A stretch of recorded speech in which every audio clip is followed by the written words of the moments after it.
بسم اللہ الرحمن الرحیم۔ السلام علیکم ناظرین، آپ یوٹیوب چینل دیکھ رہے ہیں، میں عمران خان۔ باقی ساری باتیں ادھر ادھر کی ہیں، اصل بات یہ ہے کہ عمران خان ڈیل نہیں کر رہا اور عمران خان ٹوٹ نہیں رہا۔ جو پاکستان کی ملٹری اسٹیبلشمنٹ کو عادت پڑی ہوئی ہے گزشتہ 7-8 دہائیوں سے، ایک گھٹیا عادت ہے، لوگوں کو توڑتے ہیں نہیں تو مار دیتے ہیں، جو ٹوٹ جاتا ہے توڑ دیتے ہیں، نہیں ٹوٹتا مار دیتے ہیں، یہ وہی کام کر رہے ہیں۔ جبکہ اس مرتبہ جو آدمی ہے وہ بھی ٹوٹ نہیں رہا، وہ کھڑا ہوا ہے، وہ کہتا ہے جی میں یہ ان شرائط کے اوپر تو نہیں آ سکتا، پاکستان میں الیکشن کرواؤ۔ اب وہ الیکشن بیچارے کیا کروائیں، ادھر کمٹمنٹ دی ہوئی ہے آصف علی زرداری اور نواز شریف کو کہ آپ کو بغیر مینڈیٹ کے حکومت دلائیں گے اور حکومت آپ کی پوری بھی کروائیں گے۔ الیکشن کی نام سنتے ہی، الیکشن کا لفظ جب کو بولتا ہے تو نواز شریف کو اور زرداری کو چکر آنا شروع ہو جاتے ہیں، ان کے لیے اپنے مسائل ہیں بہت سیریس۔ اور فیلڈ مارشل عاصم منیر کب تک دھاندلی کر کے ان کو اقتدار میں رکھیں گے؟ ایسا تو نہیں ہو سکتا کہ یہ سلسلہ ہمیشہ چلتا رہے۔ جتنا مرضی آپ اندھیر نگری کر دیں لیکن آپ ایک لیول تک لے جا سکتے ہیں نا، پوری دنیا دیکھ رہی ہے، ساری دنیا کو نظر آ رہا ہے۔ اب آپ پاکستان کو سیدھا کرنا چاہتے ہیں تو وہ سیدھا ہوتا نہیں عمران خان کے بغیر۔ جب تک پولیٹیکل سٹیبلٹی نہیں آئے گی، عمران خان کے معاملے کو آپ نارملائز نہیں کریں گے، تب تک عوام کا غصہ دور نہیں ہوگا، تو پاکستان نارمل بھی نہیں ہوتا، معیشت بھی نہیں چلتی، پاکستان آگے بڑھتے ہی نہیں ہے۔ تو ہر چیز کو بریک لگی ہوئی ہے، اور وجہ کیا ہے؟ سارے کے سارے پھنس گئے ہیں۔ عمران خان صاحب اپنی جگہ پہ پھنس گئے، وہ کہتے ہیں جی میں تو یہ ڈیل نہیں کرتا، میں یہیں پہ کھڑا ہوں، مجھے فری اینڈ فیئر الیکشن دے دو یا میرا مینڈیٹ مجھے واپس کر دو۔ ادھر نواز شریف اور زرداری اس لیے پھنس گئے، وہ یہ کہتے ہیں ہم نے تمہارے کہنے کے اوپر ہم نے یہ جعلی حکومت بنائی ہے، فوج کے کہنے کے اوپر ہم نے یہ سارا گند مارا، جنرل باجوہ ہمیں اس کے اندر گھسیٹ کے لے کر آیا، بعد میں عاصم منیر نے اس گیم کو آگے بڑھایا۔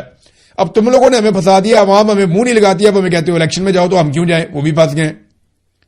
تو جو ملٹری اسٹیبلشمنٹ ہے، انہوں نے ایک جرنیل نے پہلی ایکسٹینشن کے چکر میں اور دوسرے نے اپنے آنے اور اس کے بعد ٹکنے کے چکر میں یہ یہاں تک پہنچا دیا، سارا کا سارا معاملہ کا ادارہ بھی پھنس گیا، سارے ہی پھنس گئے۔ ایک قدم پیچھے ہٹنے کے لیے کوئی تیار نہیں ہے اور پیچھے ہٹنے کی گنجائش بھی نہیں ہے۔ یہاں پہ فیصلہ اب صرف عوام کر سکتی ہے، ججوں کے پلے بھی کچھ نہیں ہے۔ پبلک نکلے، پبلک پریشر ڈالے تو سب کی طبیعت صاف ہو سکتی ہے۔ بہرحال عمران خان تو نہیں ٹوٹتا جو ابھی تک دکھائی دے رہا ہے۔ عمران خان صاحب کی بہن نے ساری رودات سنائی پریس کانفرنس کر کے، اس کے اوپر ایک بڑی کنٹروورسی بھی کھڑی ہو گئی ہے۔ جو ڈاکٹر عظما ہے وہ کیا کہتی ہیں پہلے آپ وہ دیکھیں۔ انہوں نے کہا جی ہمیں فون آیا، ہم 8:30 بجے رات کو اڈیالہ جیل پہنچ گئے، ڈی ایس پی کے کمرے میں بیٹھ گئے، ڈاکٹر فیصل کو لے گئے اور پھر مجھے کار میں بٹھا دیا۔ پولیس کچھ بول نہیں رہی تھی۔ جب ہم کسی جگہ جا رہے تھے کچھ بھی کسی نے نہیں بولا۔ میرے ساتھ ایک وہ پولیس والی ایسے ہی بتا رہی تھی، بیٹھی ہوئی تھی، میں اسے پوچھتی رہی، اس نے مجھے کچھ نہیں بتایا۔ یہ پمز اسپتال لے کر آ گئے اور پمز اسپتال میں پھر عمران خان صاحب ان کو ملے۔ وہ کیسے ملے وہ پھر بتاتے ہیں۔ تو انہوں نے کہا جی مجھے بار بار عمران خان نے کئی باتیں بتائیں۔ عمران خان نے کہا کہ میری قوم کو جا کر بتاؤ یہ میرے ساتھ کیا ظلم کر رہے ہیں، یہ انسان نہیں ہے، یہ میرے غیر انسانی میرے ساتھ سلوک کر رہے ہیں، یہ میرے اوپر ظلم کر رہے ہیں۔ میری طبیعت خراب تھی، جیل میں سب کو کہا، کوئی بات ہی نہیں سنتا، میرے ساتھ 10 مہینے سے کوئی ہیومن کانٹیکٹ نہیں ہے۔ عمران خان بار بار کہہ رہے تھے کہ انہیں مصری صدر محمد مرسی کی طرز پہ مارنے کی کوشش کی جا رہی ہے۔ یہ بات آپ نے یاد رکھنی، میں آگے چل کے آپ کو دوبارہ بتاتا ہوں کہ مرسی کی طرز پہ کیسے۔ عمران خان صاحب کہتے ہیں جی کہ انسانوں کی عدم موجودگی کے باعث میری طبیعت خراب ہوتی ہے، میرے پاس انسان موجود نہیں ہوتے، میرے ساتھ ظلم ہو رہا ہے، عمران خان کو انسانوں سے دور رکھا جا رہا ہے، ٹی وی اور پڑھنے کے لیے جو مٹیریل ہے وہ انہیں دستیاب نہیں ہے۔ پھر اس کے بعد انہوں نے کہا کہ عمران خان کو شفا انٹرنیشنل اسپتال کی بجائے پمز میں لے جایا گیا، جہاں انہیں اندھیرے کمرے میں گاڑی سے اتار کر او پی ڈی میں بٹھا دیا گیا۔ عمران خان نے ملاقات کے دوران مجھے بتایا کہ سر میں درد ہوتی ہے، جب بھی میں شکایت کرتا ہوں تو وہ مجھے نظر انداز کرتے ہیں، اور بار بار کہا کہ میرے ساتھ ظلم ہو رہا ہے، یہ باہر جا کر میرے لوگوں کو بتاؤ۔ عمران خان بار بار کہہ رہے تھے کہ انہیں مصری صدر مرسی کی طرز پر مارنے کی کوشش کی جا رہی ہے۔ عمران خان نے شفا انٹرنیشنل اسپتال جانے سے انکار نہیں کیا، شفا اسپتال جانے سے انکار نہیں کیا، یہ بھی ان کی بہن نے کنفرم کر دیا۔ پھر انہوں نے کہا کہ جب میں پنڈ میں پہنچی تو مجھے کہا گیا کہ ڈاکٹر صاحبہ آپ ادھر آ جائیں۔ میں اوپر گئی تو عمران خان صاحب بیٹھے تھے، وہ اتنے شوق میں تھے، مجھے بڑے پیار سے ملے، مجھے دیکھ کر جذباتی ہو گئے اور کہا کہ میری بہن میں نے 10 ماہ کے بعد آپ کو دیکھا ہے۔ عمران خان صاحب کی ایک آنکھ بند تھی، آنکھ پر پٹی تھی، پمز میں اندھیرا تھا اور انہیں موبائل کی لائٹ میں لے جایا جا رہا تھا۔ عمران خان تیز چلتے ہیں، میں نے ان سے کہا کہ آہستہ چلو،